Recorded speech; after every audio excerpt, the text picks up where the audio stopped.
যেসব চাষি বন্ধুরা লঙ্কা চাষ করছেন তাদের উদ্দেশ্যে দেখাই।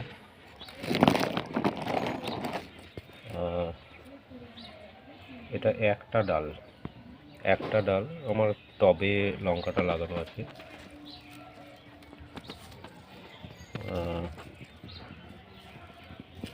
লঙ্কা এখানে আমি প্রয়োগ করেছিলাম plant health care, soil health care আর ফ্রুট হেলথ কেয়ার, মানে ফল ফুলের প্রয়োগ করা হয়েছিল।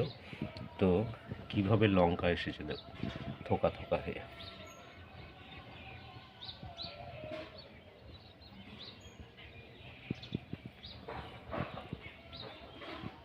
মানে লঙ্কার ভারে গাছ ঝুলে পড়ছে।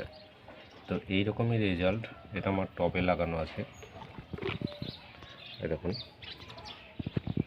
তো যারা জমিতে লঙ্কা চাষ করছেন তাদের উদ্দেশ্যে বলছি, যদি আপনি টেরাটেক টেকনোলজিতে আপনি লঙ্কা চাষ করেন তাহলে আপনার জমিতে এই রকমই ফলন হবে। একবার আমাদের টেরাটেকটা ব্যবহার করে দেখতে পারেন।